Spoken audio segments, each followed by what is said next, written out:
करते हैं, श्रद्धा भी है उनकी पूरी, भक्ति भी है, ज्ञान नहीं है, लेकिन नहीं आता है प्रतिफल। श्रद्धा भी पूरी है, ज्ञान भी पूरा है, कर्म नहीं करते, बस केवल बोलते बोलते हैं, तो भी फल नहीं आता है। पतंजलि में तो फल दिखाई दे रहा है, तो ये कैसे आया? क्योंकि श्रद्धेय स्वामी जी महाराज और पूज्य आचार्य जी, उनका जीवन जो कैसा है, श्रद्धा भक्ति से भी युक्त है, भगवान के प्रति अनन्य श्रद्धा भक्ति है, और उसका अभ्यास किया उन्होंने गंगोत्री की गुफाओं में रहते हुए भी, और उन गुफाओं में जो प्रेरणा दी भगवान ने, उसी को आज यहाँ क्रियान्वित कर रहे हैं। श्रद्धा भक्ति, उसके साथ ज्ञान, ये जो शास्त्र हैं, ये हमारे लिए बहुत बड़ी कृपा है, महापुरुषों की, संतों की, ऋषियों की। ये जो रामायण है, गीता है, वेद है, दर्शन है, उपनिषद है, ये केवल ऐसे ही मतलब टाइम पास करने के लिए, थोड़ी रीडिंग करने के लिए, थोड़ी बांचने के लिए हमारे सामने रखे हुए हैं। ये हमें दिखा रहे हैं दिशा, एक एक कदम, इसको ज्ञान कहते हैं। तो श्रद्धा पूरी है, भक्ति भी पूरी है, ज्ञान भी है, और फिर जैसा इसमें कहा वैसा अखंड प्रचंड पुरुषार्थ, एक दिन भी छोड़ा नहीं। कितनी बड़ी बात, एक दो दिन तो छोड़ ही देते हैं।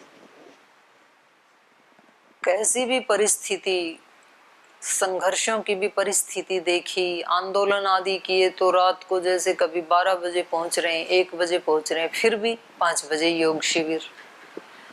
तो ऐसे संघर्षों के दिन भी आए, तपस्या के दिन भी आए, आंधी तूफान भी आए, कोरोना भी आया, कुछ भी आया, एक दिन भी नहीं छोड़ते हैं। ये कितनी सीखने वाली बात नहीं है हमारे लिए? और कैसे सिखाएगा व्यक्ति? तो हम आंख खोल के रहें यदि, ये ठीक है, सबकी सामर्थ्य स्वामी जी जैसी तो नहीं है, तो स्वामी जी ने भी तो कई सारे जन्म लगाए होंगे, तो इसका ये अभिप्राय नहीं है, अपने आप को ये लिबर्टी नहीं देनी है कि जी कई जन्म लगेंगे अभी तो, तब तो स्वामी जी जैसे हो पाएंगे। ठीक है, कितने भी लगे, हजारों लगे, कोई दिक्कत नहीं है, नो प्रॉब्लम। आज जितना कर सकते हैं वो जरूर करेंगे, लेकिन हो सकता है कल का दिन हो ना हो हमारे लिए। सुखराम ताऊ जी को पता था कि जब 9 बजे यहाँ गुरुकुल से गए तो दोबारा वापस नहीं आएंगे, पता था उनको। हमें पता था कि अभी जा रहे हैं और कभी भी जीवन में वापस हमारे से नहीं मिलेंगे, मालूम है? नहीं है। तो ये बात उन्हीं पे लागू होती है कि हमारे ऊपर भी लागू होती है? हम सब उसी लाइन में खड़े हैं, हमारा क्या पता। अभी जो हॉल में सब आत्माएं बैठे हैं अपना अपना शरीर लेके, क्या भरोसा इनमें से कोई शाम तक दोबारा मिले ना मिले? जीवन का क्या भरोसा है भाई? तो हम रोज तो देखते हैं हमारे सामने, कितनी उपमाएं देखते हैं, कच्चे घड़े जैसे जीवन है, कच्ची मिट्टी जैसे शरीर हैं, कभी भी कोई एक्सीडेंट हुआ, कभी भी कोई चल बसा। तो इसलिए आज जो करना है उसको जरूर करना है, पेंडिंग नहीं रखना चाहिए हमें, कर लेंगे धीरे धीरे, अभी तो 100 साल का जीवन है। हाँ, ऐसा कब सोचना चाहिए 100 साल का जीवन है? जब हमारा मन तनावग्रस्त होने लगे। ये भी आज बताया था कि वैयाकरण कोई एक दिन में नहीं बनता है, दार्शनिक कोई एक दिन में नहीं बनता है, पहलवान कोई एक दिन में नहीं बनता है, विद्वान कोई एक दिन में नहीं बनता है। जिस दिन हम प्रैक्टिस करते हैं सतत योग की या सतत यज्ञ की, तो हमारी शाम तक अपेक्षा क्या हो जाती है? अब तो भगवान जी दिख जाएं बस, क्योंकि सुबह से लगा हुआ हूं, सातत्य बना हुआ है योग का, एक पल भी छोड़ा नहीं मैंने। और ज्यादा से ज्यादा 2-3 दिन में ऐसी अपेक्षा बन जाती है हमारी। तो ऐसी अपेक्षा हमें नहीं बनानी। उस समय अपने आप को ये वाक्य सुनाना है कि मन, मेरे मन तुझे अधीर नहीं होना है, तेरे सामने अनंत काल है, अभी बहुत बड़ा जीवन है, तो ये भगवान के ऊपर छोड़ दो। वो जब अपनी अनुभूति कराई तब कराई, मैं अपना काम करता रहूं बस, तो फिर व्यक्ति को डिप्रेशन नहीं होती है, फिर उसको तनाव नहीं होता है। नहीं तो साधकों को इसी बात का तनाव हो जाता है कि इतने दिन से इतना तो जप कर लिया, गुरुजी ने बताया था 15 लाख मंत्र का जप करना, उन्होंने कहा था 1 करोड़ का जप करना, उतना तो कर लिया, अभी भी कोई तो अनुभूति हुई नहीं, कोई तो प्रकाश दिखा नहीं, तो फिर वो भी डिप्रेशन में चले जाते हैं। गुरुजी ने कहा था कि रोजाना 3-3 घंटे प्राणायाम करना, वो भी कर लिया, 2-2 घंटे ध्यान करना, वो भी रात को कर लिया उठ उठ करके, तो अनुभूति तो कुछ भी नहीं हुई, तो इसका मतलब कुछ है ही नहीं, फिर छोड़ दिया। तो हमें ऐसे भी नहीं सोचना है, रिदम के साथ चलते रहे, मतलब हमारे करने में कोई कसर ना रहे। और वो भी कैसे करना है, बड़ी खोज की ऋषियों ने, देखो हमारे माइंड की स्थिति को वो जानते थे, इसलिए उन्होंने कहा दीर्घकाल निरंतरीय सत्कारा सेवित। सत्कारा सेवित कहने की क्या जरूरत थी, दीर्घकाल और सातत्य इतना ही कह देते बहुत था।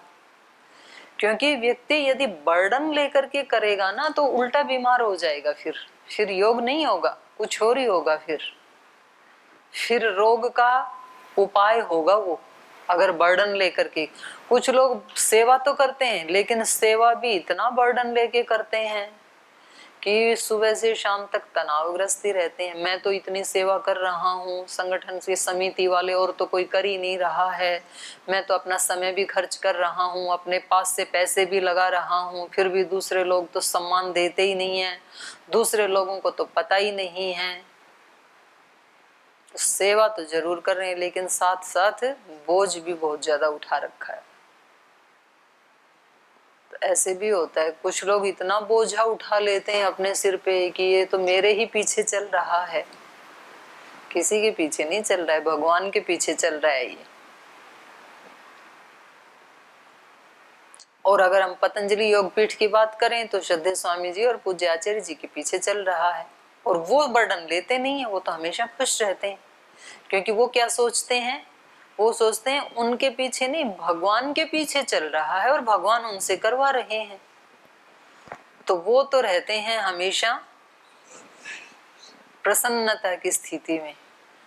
और जो नीचे वाले हैं वो हमेशा रहते हैं बोझ की स्थिति में, वो बोझे ही मरते रहते हैं, हमारे बिना कैसे चलेगा। तो इसलिए वहां पर ऋषि ने कहा सत्कारा सेवित, सृष्टि भगवान के पीछे चल रही है लेकिन उसमें मेरा कर्तव्य क्या है, वो मुझे 100% निभाना है, और 100% निभाते हुए पूरी विनम्रता के साथ निभाना है। तो इसकी हम, जैसे मैंने कहा 3 महीना शतक्रतो बभूविथः, 3 महीना, 1 महीना, 15 दिन, जैसे वो करते हैं ना नवरात्र में 9 दिन का उपवास, कुछ लोग श्रावण मास में करते हैं 1 महीने का उपवास, मतलब शिव की पूजा करते हैं पूरे श्रावण मास।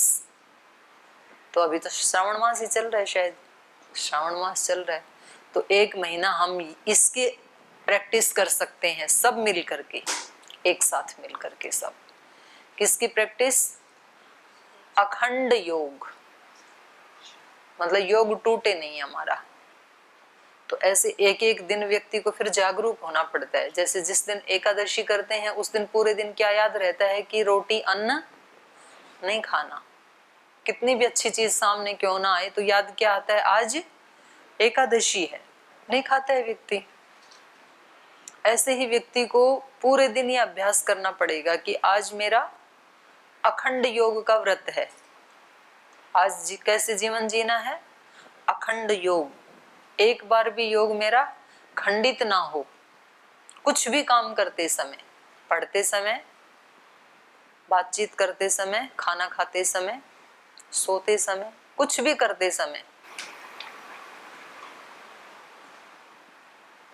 इसलिए हम शुरू में मंत्र बोलते हैं व्रतानाम व्रतपते व्रतम चरिष्यामि।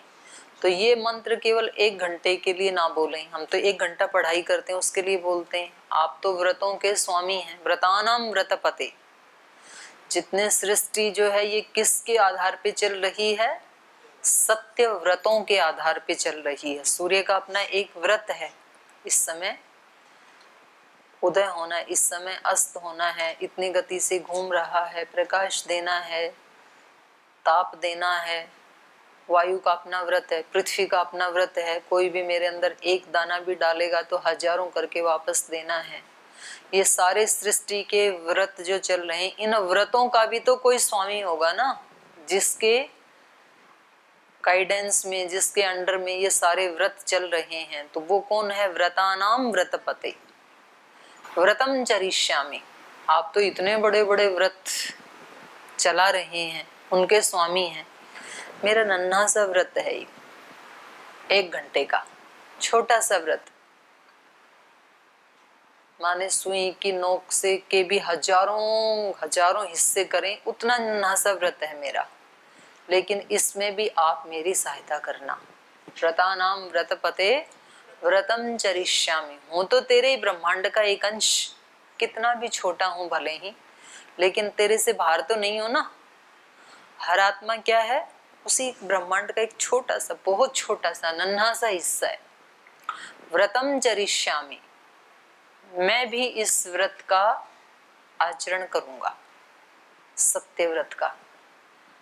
तच्छकेयम, वैसा कर सकूं मैं। तन में राध्यताम, राध साध संसिद्धौ, इस व्रत की सिद्धि करवाना।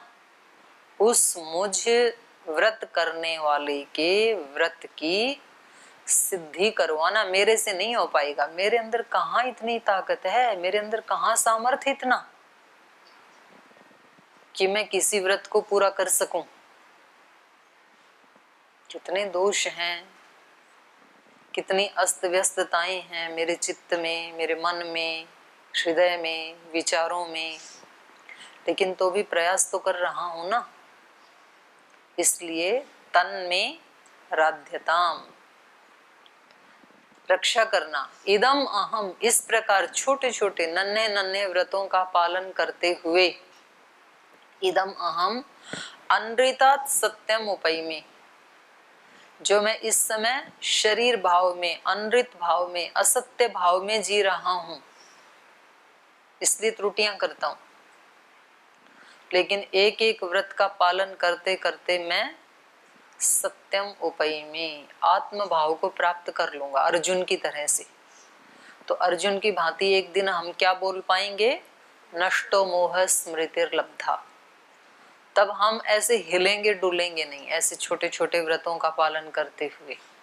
इदम अहम अनृतात् सत्यम उपैमि। अच्छा काम जब दिन में याद आ जाए तभी कर लो, मतलब टूट जाए फिर याद आ जाए, जब याद आए तभी कर लो। तो उसके लिए वेट नहीं करना है। आपका मन किया कि अभी मेरे को ध्यान करने का मन कर रहा है, वहीं के वहीं खड़े हो जाओ। खाना खाते खाते मन में आया ना तो वहीं रुक जाओ, 1 मिनट रुक जाओ, पॉज कर दो वहीं पर। शाम की वेट मत करो। फिर बोले जी अगर खाना खाते 1 घंटा ध्यान लग गया तो बड़े ही सौभाग्य की बात है, खाना छूट जाएगा। एक दिन मत खाना, क्या दिक्कत, बैठ जाओ वहीं पर। और लगेगा नहीं 1 घंटा, तो इतना अभ्यास है नहीं। अगर केवल इसको कुतर्क करेंगे और बातों ही बातों में उड़ा देंगे तो हमें कुछ भी नहीं मिलेगा। फिर देखो, कुतर्क का कोई समाधान नहीं है इस धरती पे। कुतर्क करने वाला किसी भी अच्छे से अच्छे व्यक्ति की जुबान बंद कर सकता है, कोई दिक्कत नहीं है, लेकिन उसका फल नहीं आएगा कुछ भी। इसलिए साधक को कभी भी कुतर्क नहीं करने चाहिए। जिज्ञासाएं तो करनी चाहिए, प्रश्न तो करने चाहिए, लेकिन कुतर्क नहीं करना चाहिए। और साधक के साथ दूसरा कोई कुतर्क करे तो हाथ जोड़ लेने चाहिए, हार जाना चाहिए, वहां जीतने की कोशिश मत करना, क्योंकि उस व्यक्ति का तो प्रयोजन ही है कुतर्क करना, उसको चलना नहीं है। इसलिए आप मत उलझना उसके साथ, उनसे हार मान लो। हाँ ठीक है जी, आप ज्यादा जानते हो, हम तो इतना ही जानते हैं, जितना जानते हैं उतना बता रहे हैं। आप ज्यादा जानते हो, ठीक, आप वैसे ही कर लो, आप जितना जानते हैं। लेकिन जब भी कोई चीज दिमाग में अच्छी याद आए उसी समय उसको करना। तो दूसरे दूसरे लोग अपने अपने प्रयोजन की बातें बताते हैं। कुछ लोग जिनको दान लेना होता है ना, तो बोलते हैं भाई जब दान देने का मन करे तो उसी समय दे डालना। ये बात कौन कहते हैं? दान लेने वाले। बोले क्या पता थोड़ी देर के बाद तो हम देखते थे वो जल से आदि होते थे आर्य समाज के, तो उस समय ये बोला जाता था, क्योंकि दो चार वहां दान दे रहे होते हैं। बोले भाई इनको देख करके अगर आपके मन में भी प्रेरणा हो रही हो और बाई चांस यहाँ धन लेके नहीं आए हो, पर्स लेके नहीं आए, तो अपना नाम बुलवा देना। मतलब घर आके हम ले लेंगे फिर, क्योंकि क्या पता यहाँ से गेट से बाहर निकलते ही मन बदल जाए तो आप पुण्य से वंचित हो जाएंगे। और देखा देखी भी यदि कर दिया, श्रद्धया देयम अश्रद्धया देयम भिया देयम ह्रिया देयम संविदा देयम, देना कैसे भी देना। श्रद्धा से देंगे बहुत अच्छी बात है, हमने भी तो कितना लिया है इस सृष्टि से, इस देश से, इन गुरुओं से, माता पिताओं से कितना लिया हमने, तो हमें भी कैसे देना चाहिए? श्रद्धया देयम। श्रद्धा नहीं बन रही है तो अश्रद्धया देयम, बिना श्रद्धा के दे देना। और लिया है तो देना भी तो पड़ेगा, तो ऐसे सोच के दे देना, कोई बात नहीं। भिया देयम, भय के कारण ही दे देना। उसके भय से सूर्य चमक रहा है, उसके भय से वायु बह रहा है। क्या है वो उपनिषद में? भीषास्माद वातपवती, भीषास्माद सूर्य तपती। उसके भय से ये सूर्य तप रहा है, ये वायु बह रहा है। तो ये सारी सृष्टि उसके भय से, मतलब ऋषि की एक अपनी कल्पना है, सब अपने अपने काम में लगे हैं। आप भी सुबह 5 बजे नींद छोड़ करके ग्राउंड में आते हैं, किसके भय से? जो आपका योगा करवाने का जो जिसकी ड्यूटी है जगाने की, तो इसलिए भय से ही दे देना कि अगर मैंने नहीं दिया तो अगले जन्म में मुझे कोई वृक्ष बना दिया जाएगा, तो फिर मुझे देना ही पड़ेगा ना। तो इस भय के कारण दे देना कि मैंने लिया है तो देना ही पड़ेगा, नहीं दूंगा तो जबरदस्ती दिलवाया जाएगा। व्यक्ति दूसरों को तंग क्यों नहीं करते हैं सार्वजनिक स्थानों पे? भय के कारण। अगर किया तो पुलिस पकड़ के ले जाएगी, पुलिस का भय है। किसी की भी गाड़ी है, किसी का मोबाइल रखा है और व्यक्ति को बड़ा अच्छा लग रहा है, उस गाड़ी को स्टार्ट करके व्यक्ति क्यों नहीं चलता है आगे गाड़ी को? भय के कारण। इच्छा तो होती है, तो कितने काम हम क्यों नहीं करते हैं? भय के कारण, इच्छा होने पर भी। इसलिए वहां पर कहा भिया देयम ह्रिया देयम, ह्री लज्जायाम, थोड़ी शर्म ही कर लेना, लज्जा ही कर लेना। तो ऐसे होता है ना, ब्याह शादी होती है तो जो गिफ्ट देने वाले होते हैं तो कहते हैं भाई आप कितने रुपए की गिफ्ट देने वाले हो? तो एक भाई ने यदि दी 5,000 की और दूसरे की गुंजाइश है 2,000 की, तो भी वो 3,000 का कर्जा लेता है किसी से कि भाई भले ही हमारे पास कम है लेकिन है तो इसके बराबर भाई हम भी, तो ऐसे कोई नाक थोड़ी कटवानी। तो इसने 5,000 का दिया है तो हम भी 5,000 का देंगे। तो वो किसके कारण दे रहे हैं? लज्जा के कारण देते हैं। तो कितनी तरह से ऋषियों ने हमें समझाया है कि हमें देना है, और देने का भाव, देने के लिए फिर व्यक्ति को कमाना भी पड़ेगा। कुछ है तो देगा, कुछ है नहीं तो क्या देगा व्यक्ति? तो कुछ रुपए पैसे देते हैं, कुछ वाणी का दान देते हैं, कुछ शरीर के श्रम का दान देते हैं, कुछ विद्या का दान देते हैं, कुछ अपनी तपस्या का दान देते हैं। तो व्यक्ति अगर कमाएगा तो निश्चित रूप से वो देगा। आप जब साधना कर रहे हैं सुबह से शाम तक, आप अखंड योग की प्रैक्टिस कर रहे हैं, तो एक शक्ति तो अर्जित हो रही है ना। तो आप जिधर से निकलेंगे ना वहां वैसे परमाणु बिखेर के निकलेंगे। आप दे ही रहे हैं इस ब्रह्मांड को। और यदि आप गफलत में जी रहे हैं, और व्रतों का अभ्यास नहीं कर रहे हैं तो आपको लगेगा कि किसी दूसरे की क्या हानि कर रहा हूं, मैं नहीं कर रहा हूं तो मेरी हानि है ना। आप जहां से निकलेंगे वहां से आप गफलत वाले ही परमाणु बिखेरते हुए निकलेंगे। जैसे इन पुष्पों की अपनी एक गंध है, फलों की अपनी एक गंध है, अन्न की भी अपनी एक गंध है, ऐसे हम मनुष्यों की भी सबकी अलग अलग अपनी एक गंध है। गंध मतलब उसके व्यक्तित्व चरित्र की जो सूक्ष्म, जैसे यहाँ पर आम ला के रखें तो गंध आएगी ना अलग तरह की, और खरबूजा लाएं तो अलग गंध आएगी। चाहे कितना भी कोने में रख दो आप, कोई अलग अलग फल रखेंगे तो उसकी अलग गंध आती है। आपके रसोई घर में हलवा बन रहा हो तो अलग गंध आती, पूड़ी बन रही हो तो अलग गंध, पकोड़ा बन रहा हो तो अलग गंध, मांगना मत अभी। हर पकवान की अपनी अपनी अलग गंध होती है, हर फूल की अलग गंध होती है। ऐसे ही हर व्यक्ति के चरित्र की भी अपनी अलग गंध होती है और वो ही प्रभावित करती है। एक व्यक्ति आता है, सब लोगों में सन्नाटा छा जाता है, शांत हो जाते हैं सब। क्यों? उसके अपने व्यक्तित्व की गंध है, उसका ऐसा प्रभाव है उस गंध का। एक व्यक्ति आता है, सब चिल्लाने लगते हैं, उसका अपना व्यक्तित्व है। एक व्यक्ति आता है, सब हंसने लगते हैं, उसके अपने व्यक्तित्व की गंध। एक व्यक्ति आता है, सब मायूस हो जाते हैं, उसकी अपनी एक गंध।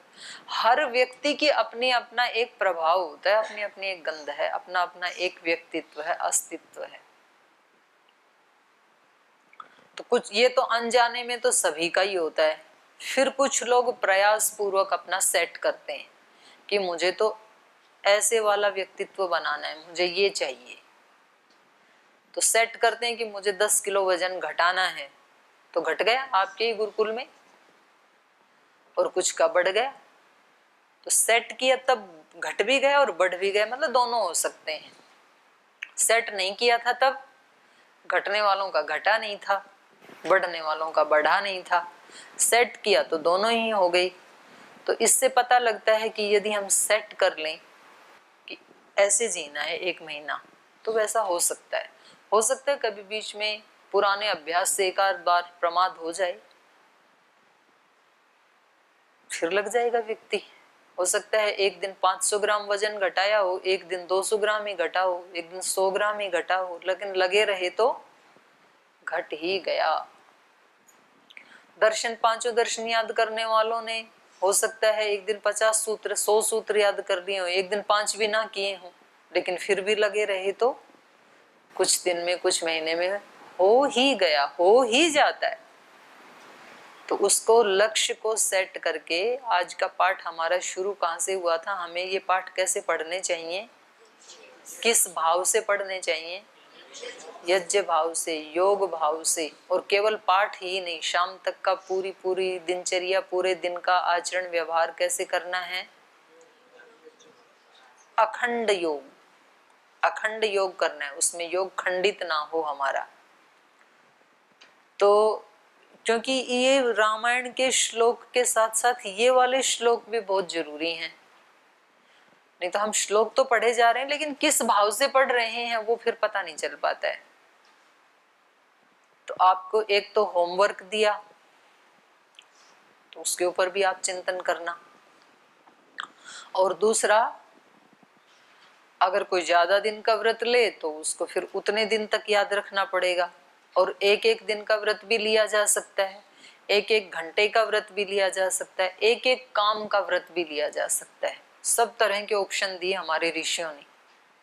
पूरे दिन व्रत का पालन करना है तो एकादशी, पूर्णिमा, अमावस्या और बीच बीच में कुछ कुछ व्रतों का ऐसे प्रचलन कर दिया। लगातार 9-10 दिन करना है उसका अलग कर दिया, लगातार 1 महीना करना है उसका अलग विधान कर दिया, एक एक घंटा करना है उसका अलग विधान कर दिया। हर घंटे के बाद मंत्र पाठ, भगवान के नाम का स्मरण। तो चलो जल्दी पूछो, आपके आसपास माइक है तो जल्दी पूछो, टाइम हो गया। राम प्रवेश जी को माइक दे देना, हाथ उठा रहे हैं। हाँ जी। बहन जी, जैसे ये रामायण में भगवान राम जी के बारे में बताया कि स्वरूप के बारे में, कि भगवान ज्ञान स्वरूप है, धर्माधर्म और विद्या नहीं, ये विद्या। तो हो गया था ना कल, नहीं है। मतलब इसमें वर्णन है ज्ञान। नहीं, वो वर्णन ठीक नहीं है, वो तो चर्चा हो चुकी है। भगवान अज्ञान स्वरूप नहीं हो सकते हैं, अधर्म स्वरूप नहीं हो सकते हैं। तो ये तो ठीक है बहन जी, जैसे कि गीता में भगवान कृष्ण के बारे में अलग स्वरूप का वर्णन है, इसमें रामायण में भगवान जी राम जी के बारे में मतलब अलग स्वरूप का वर्णन है। उसी तरह से भगवान शंकराचार्य का अलग अपना स्वरूप होगा। वैसे ही योग दर्शन में कलेश क्रम विपाका से परामृष्ट पुरुष विशेष ईश्वर। परामृष्ट नहीं मेरे भाई, अपरामृष्ट है। आपने तो पूरे योग दर्शन का सत्यानाश कर दिया परामृष्ट बोल के। और उपनिषद में कहा सपर्यागा ठीक करो, ठीक ठीक ठीक, अपरामृष्ट कलेश क्रम कर्म विपाका सहित परामृष्ट पुरुष विशेष ईश्वर। क्लेश क्रम नहीं है, कर्म। कलेश कर्म, कलेश नहीं, क्लेश। क्लेश कर्म कर्म विपाकाशयी, विपाकाशैर विपाकाशयी विपाकाशैर अपरामृष्ट पुरुष विशेष ईश्वरः। तो अब टाइम हो गया, तो आप मेरे को अनुमति दें, मैं अलग से आपकी शंका का समाधान कर दूंगी। जी ओम। तो इसको रोकना पड़ेगा अभी, क्योंकि टाइम हो गया, या फिर कल ले लेंगे आपका। जी। या तो कक्षा के बाद ले लेंगे आपका। तो इनका जो भी प्रश्न है इसकी कल चर्चा कर लेंगे। अभी समय हो गया, तो अभी पाठ को विराम देते हैं।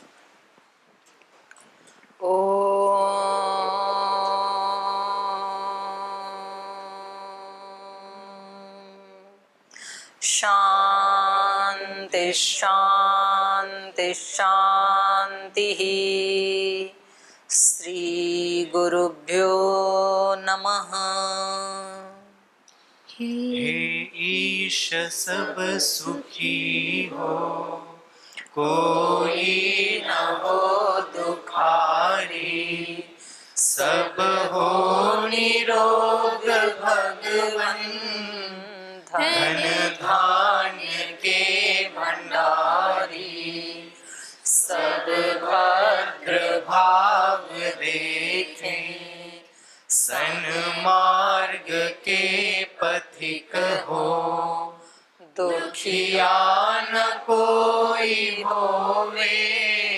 सृष्टि में प्राणधारी, हे नाथ सब सुखी हो, कोई न हो दुखारी।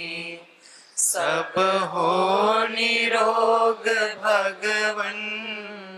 धन धान्य के भंडारी, धन धान्य के भंडारी, धन धान्य के भंडारी।